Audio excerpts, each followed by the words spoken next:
Hoje nós vamos comentar sobre a esquerda caviar.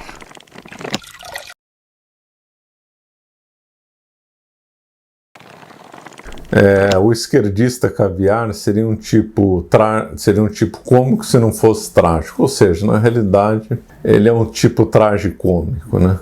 Dada a esquizofrenia que combina o seu modo de vida com o que ele diz pensar, né? Então nesse vídeo aqui vamos comentar então sobre essa figura.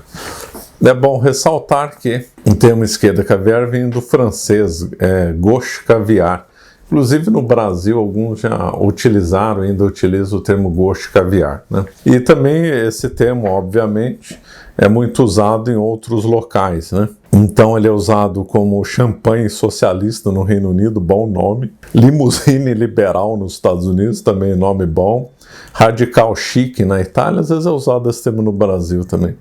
Chardonnay socialista na Austrália. Salon comunista na Alemanha. Red Set no Chile. E no Brasil, antigamente era usado o termo esquerda festiva. Nos anos 60 já se usava esse termo no Brasil, né? Gente que acusava, quando dizia, em vez de falar esquerda caviar, se dizia então esquerda festiva. O Paulo Francis usava bastante esse termo esquerda festiva. Nos anos 70 e 80, acho que mais nos anos 80, eu me lembro disso quando era adolescente, o pessoal falava muito da esquerda Ballantines, né? Termo, aliás, bem dado mesmo, que era aqueles lá que tomavam uísque Ballantines, né, o Bala 12, né, como é falado por aí, e aí ficavam, né, ricos em restaurantes chiques, tomando Bala 12 e aí defendendo o socialismo. Então o Brasil já teve esses três termos, né, a esquerda festiva, a esquerda Ballantines e agora esquerda caviar, né? A esquerda caviar foi popularizada pelo Rodrigo Constantino, escreveu um livro do mesmo nome, eu li esse livro, achei muito bom, não concordo com todas as ideias do Constantino, mas esse é um livro bom, podemos dizer que é um clássico aí do assunto, então quem se interessa aí pelo assunto, vale a pena ler o livro, né? Então, o esquerdista caviar, às vezes no linguajar a gente fala, o esquerda caviar aí, né? É uma pessoa, então, que vive no capitalismo, ganha dinheiro no capitalismo e critica o capitalismo e diz defender o socialismo. Por que eu digo diz defender? Porque tem muita hipocrisia nesse meio, né? Rodrigo Constantino coloca lá acho que 20 tipos de esquerdismo caviar, né? 20 tipos psicológicos que levam a pessoa a defender, né, a esquerda, ser um esquerda caviar, o esquerdismo caviar, conforme prefiro, né. Eu não notei todos aqui os tipos, né. É bom a gente falar o comentário bom do Roberto Campos, né. Ele comentou: é divertidíssima a esquizofrenia de nossos artistas e intelectuais de esquerda. Admiram o socialismo de Fidel Castro, mas adoram também três coisas que só o capitalismo sabe dar: bons cachês em moeda forte, ausência de censura e consumismo burguês, né? O George Orwell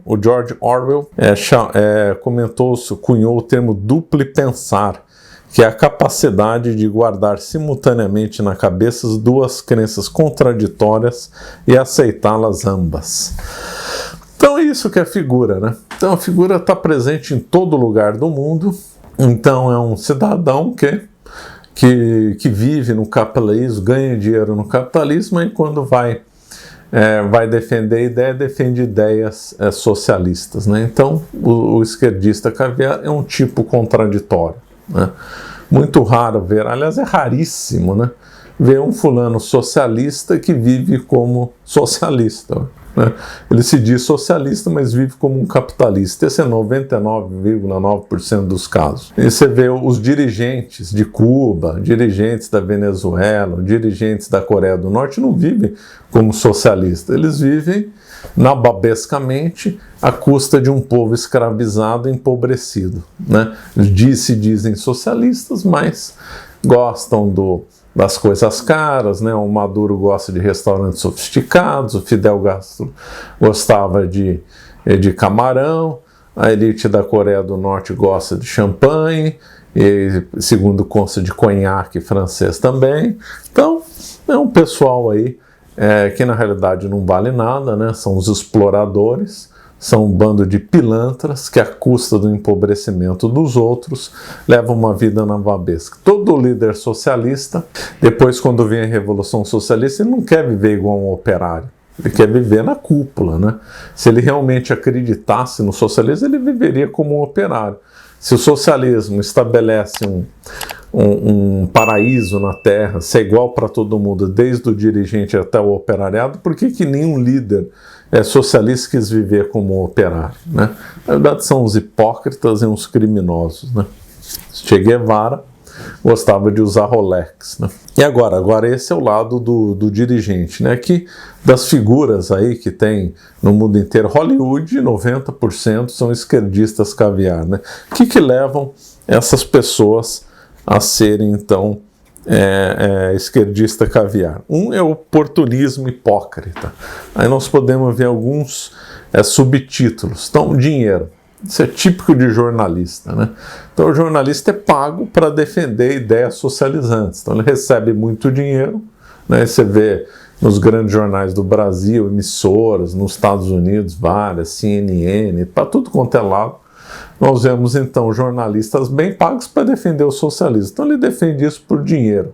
Não sei se na hora do voto ele realmente vai votar em partido de esquerda ou não, mas ele defende publicamente uma ideia e recebe de uma empresa capitalista um bom dinheiro para defender o socialismo. Então é um assalariado, né? Pessoa que vive pelo dinheiro e acaba defendendo o socialismo porque é pago para isso.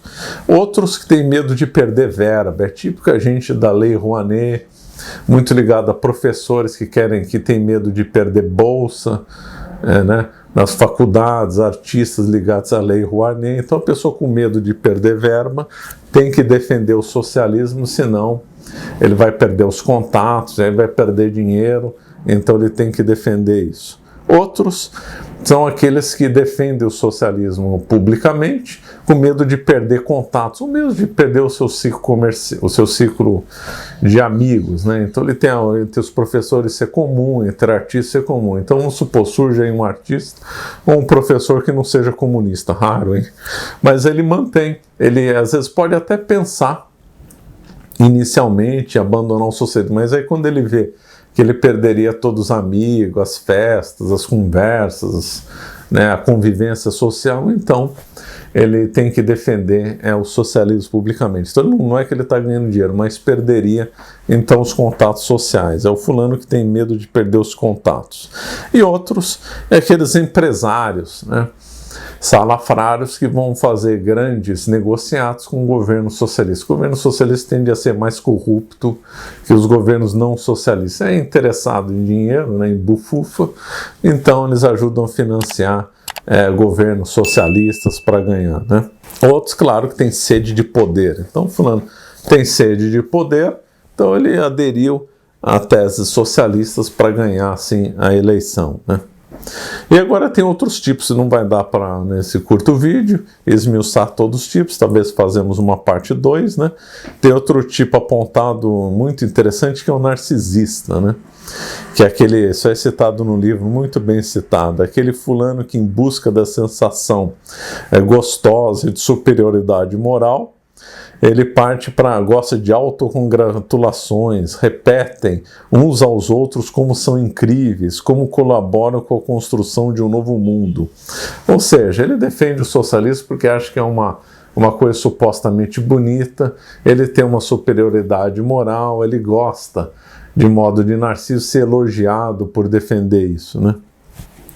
Temos aí uma outra classe, que é elite culpada. Então fulano tem sentimento de culpa de ser rico ou de ganhar dinheiro no capitalismo, né? Então aí por sentimento de culpa ele defende o socialismo.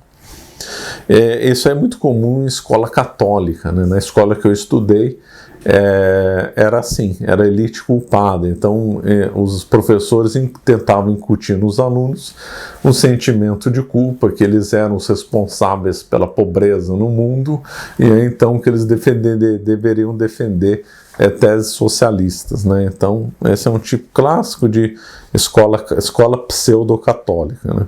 Tem outros que são motivados por tédio. Fulano é rico, ganha dinheiro, não precisa mais trabalhar, tem uma vida fútil e vazia, resolve defender uma causa bonita, o ecossocialismo, por exemplo. Tem os histéricos, aí, com a pandemia, com a ecologia, surge a histeria coletiva. O mundo vai acabar se não aumentar imposto para avião, se não aumentar imposto para coibir queimada de floresta, ou sei lá, tem que aumentar imposto, senão o mundo acaba. Então ele acaba aderindo numa histeria coletiva. Outros, preguiça mental, né? Então fulano não quer pensar, então adota a ideologia pensada por outros, claro, né? Lê o jornal, fulano defende que isso seria bom, então ele por preguiça mental acaba aderindo. E o último tema que eu vou comentar é a burrice, né? Nós não podemos, aí típico raciocínio de Nelson Rodrigues, né? Nós não podemos subestimar a burrice alheia, nem estupidez alheia. O Nelson Rodrigues comentava que haveria um tempo que os idiotas iam comandar o mundo, né? Esse tempo chegou. Então, nós não podemos subestimar a idiotice, a burrice, a estupidez ali. Tem gente que é burra, não adianta. A pessoa não consegue ver contradição, a pessoa não vê que no socialismo tem um mal, né? Então, ela acaba aderindo a essas ideias, né? Então, nós vemos aí por aí nesse curto vídeo, não dá tempo de explorar sistematicamente, recomendo a leitura do livro Esquerda Caviar, mas nós vemos que, no mínimo, o esquerdista caviar é um fulano contraditório, no mínimo. Ele pode ser burro, né? Então ele não tem culpa da maldade, pode ter algum erro invencível, né? Que é o caso da burrice, ou ele pode ser levado, né, por determinadas contingências sociais a um erro vencível, né? Ele poderia então vencer esse erro, mas por comodismo não vence. E há também o terceiro caso, né? Que é o fulano que é por maldade. Então ele sabe que é contraditório, mas mesmo assim ele vai para a maldade do socialismo, né? Lembrando que o socialismo é a doutrina mais criminosa da história da humanidade, né? Então, defender uma coisa dessa realmente é um absurdo. Agora vamos explorar ainda um pouquinho mais dessa coisa de contradição. Ou percebendo ou não querendo perceber, aquela pessoa que vive, que acredita no socialismo e não vive como tal é um contraditório. Não tem como escapar. Professores da USP que ganham altos salários, que gostam de iPhone, vão em McDonald's, usam jeans, usufruem da sociedade capitalista e defendem o socialismo, são contraditórios. Essas mesmas pessoas não vão passar férias em Cuba, vão passar férias nos Estados Unidos. Então eles são contraditórios, né? E a pessoa às vezes não percebe, não quer perceber. Já vi, pessoas são donas de terra e vão votar em partidos que defendem o MST. Pessoas são donas de imóveis, vivem de renda e vão votar em partido que defende o MSTS, que defende invasão de propriedades urbanas, né? Pessoas que têm empresas e suam para pagar impostos, vão votar num governo que quer aumentar imposto. Então nós vemos que é altamente contraditório, né? Em muitos casos não vamos excluir que é uma doença também, alguma patologia, eu não sou da área, né? Mas não excluo que o pessoal seja doente, né? Então, outros, conforme eu já falei, má fé, outros são burros, né? Mas qualquer caso, seja doença, seja burrice, seja maldade, seja algum nível intermediário de erro vencível, é uma contradição. Pessoa que realmente é socialista tem que viver como socialista, né? E engraçado que essa turma, essa esquerda festiva, esquerda Ballantines, né? Usar uns termos aí mais antigos e tradicionais, eles querem o socialismo para os outros, claro, né? Eles querem o socialismo para o outro, claro. Eles vão defender bonito uma sociedade igualitária para o outro. Ele quer que o outro reparta os bens para acabar com a fome do mundo. Ele quer que os impostos sejam aumentados para o outro. Para ele não, ele tem que ficar preservado disso. No dia que vier uma revolução socialista, ele pensa, só porque ele defendeu ideais socialismo, o socialismo não vai chegar até ele, vai chegar só nos outros, né? É uma visão meio esquizofrênica, né? Muitos partem com um certo abstracionismo, né, Ou seja, via o socialismo como uma coisa mera abstrata, como uma coisa que ele alivia a culpa social dele. Então ele defende abstratamente um socialismo, né? Então ele consegue se eximir e atenuar a culpa social que ele tem. Então ele defende o socialismo em abstrato. Se vier em concreto, ele vai ser a primeira, e ele for afetado, ele vai ser a primeira pessoa a reclamar, capaz de mudar de país, né, e atacar aquele socialismo que ele defendeu no início, né, dizendo, não era assim que eu pensava, né. Então, são figuras tristes, normalmente com o que a gente estuda, vê que são pessoas ignorantes, são pessoas que não estudam muito, né, e que acabam defendendo essa coisa ridícula de socialismo, né. Então é uma coisa muito triste, a pessoa vive no capitalismo, a pessoa ganha dinheiro nisso, a pessoa viaja para lugares capitalistas e vai defender, né, o socialismo, né. Realmente é um caso sério isso, né? Na nossa masterclass do final do mês, que nós vamos comentar sobre as eleições, eu vou voltar um pouco o tema aí sobre o esquerdismo caviar, né? Que esse é vital, né? Boa parte de políticos eleitos de esquerda no mundo inteiro são eleitos justamente pela esquerda balantaina, né? Bom, espero ter ficado claro. E ficamos por aqui. Se você gostou desse nosso vídeo, por favor, se inscreva no nosso canal e nos siga nas redes sociais. Obrigado.